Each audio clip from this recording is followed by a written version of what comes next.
वहाँ से चला गया। वो उड़ते हुए अपने घर पर जा रहा था कि तभी उसकी नजर मीनू मौसी के ढाबे पर पड़ी। कबूतर उड़ते हुए मीनू मौसी के ढाबे के बाहर लगी हुई खाने की प्राइस लिस्ट को गौर से देखते हुए बोला, अरे इस ढाबे पर तो खाना बहुत ही सस्ता है। तभी उसके कानों में मीनू मौसी की आवाज टकराई। और यहाँ का खाना स्वादिष्ट भी है कबूतर भैया, एक बार यहाँ का खाना खाओगे तो फिर यहाँ के गुण गाओगे।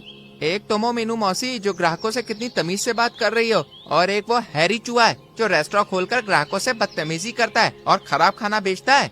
ये सुनकर मीनू मौसी के बगल में बैठी रानू चिड़िया बुरी तरह से चौंक पड़ी। मैं तुम्हारी बात का मतलब नहीं समझी। कबूतर सारी घटना रानू चिड़िया को बताते हुए बोला, उस हैरी चूहे ने मुझे अपमानित करके अपने रेस्टोरेंट से बाहर निकाल दिया।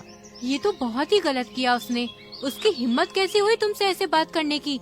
उस हैरी चूहे को नहीं भूलना चाहिए कि वो इस जंगल का नहीं है बल्कि एक विदेशी है। चलो मेरे साथ। रानू चिड़िया कबूतर को लेकर सीधे हैरी चूहे के पास पहुंच गई और हैरी चूहे को देखकर बोली, तुम्हारी हिम्मत कैसी हुई ग्राहकों से इस तरह से बदतमीजी से बात करने की। ये मेरे रेस्टोरेंट के खाने की बुराई कर रहा था और मेरे ऊपर आरोप भी लगा रहा था। तो तुम्हें अपने रेस्टोरेंट में बने हुए खानों की जांच करनी चाहिए ना कि ग्राहकों से बदतमीजी से बात करनी चाहिए। आइंदा किसी से इस तरह से बदतमीजी से बात मत करना कभी। इतना बोलकर रानू चिड़िया कबूतर को लेकर वहाँ से चली गई। तभी वहाँ पर ब्लैक बर्ड उड़ती हुई आ गई और हैरी चूहे की ओर देखकर बोली, ये सब रानू चिड़िया की तुम्हारे खिलाफ साजिश है। मैं समझा नहीं। अरे रानू चिड़िया ने मीनू मौसी के साथ मिलकर एक ढाबा खोला है, इसलिए वो तुमसे इस तरह से बात कर रही थी ताकि तुम अपना रेस्टोरेंट बंद करके यहाँ से चले जाओ। मेरी सलाह मानो तो अभी और इसी वक्त रानू चिड़िया की शिकायत महाराज से कर दो।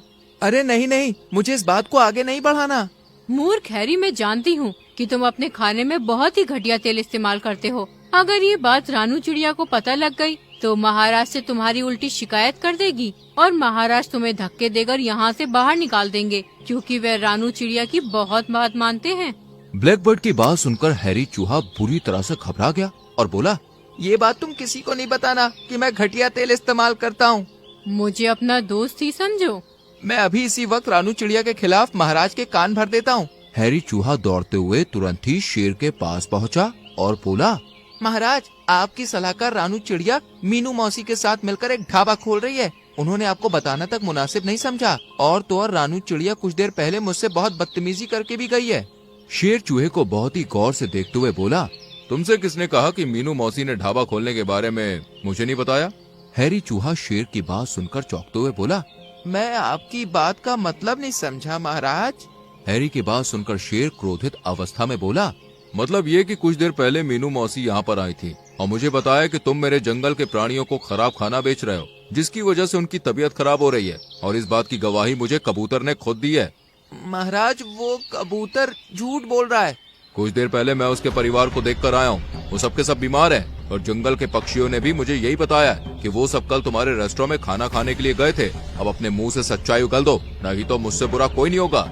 हैरी चूहा डरते हुए बोला, मुझे माफ कर दो महाराज, ये सच है कि मैं खाने में बहुत ही खराब और सस्ता घटिया तेल इस्तेमाल कर रहा था और मैं रानू और मीनू के खिलाफ आपके कान नहीं भरना चाहता था, मगर मुझे ब्लैक बर्ड ने उकसाया।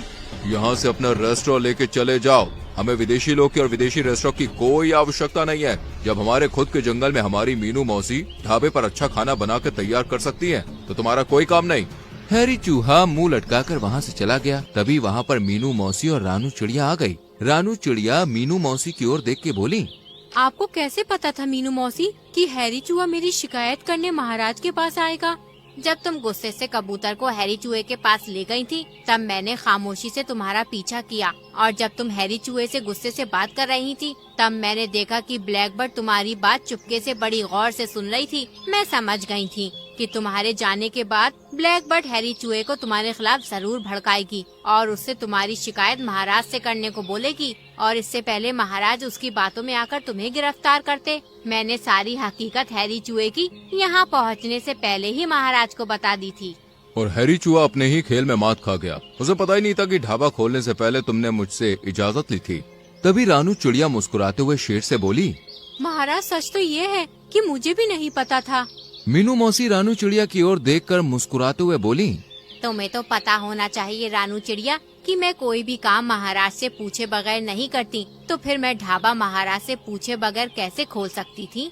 मीनू मौसी की बात सुनकर सभी हंसने लगे। कुछ दिन के बाद मीनू मौसी का ढाबा चलने लगा और हैरी चूहा अपने रेस्टोरेंट समेट कर वहाँ से भाग गया और ब्लैक बर्ड हमेशा की तरह मन महसूस कर रह गई। तो दोस्तों, कैसी लगी आपको हमारी ये कहानी? अगर कहानी अच्छी लगी हो तो वीडियो को लाइक कीजिएगा, चैनल को सब्सक्राइब कीजिएगा और हाँ, कहानी अपने दोस्तों के साथ शेयर करना तो बिल्कुल मत भूलिएगा। मैं आपको मिलूंगी अगले वीडियो में किसी नई कहानी, नई सीख के साथ। तब तक के लिए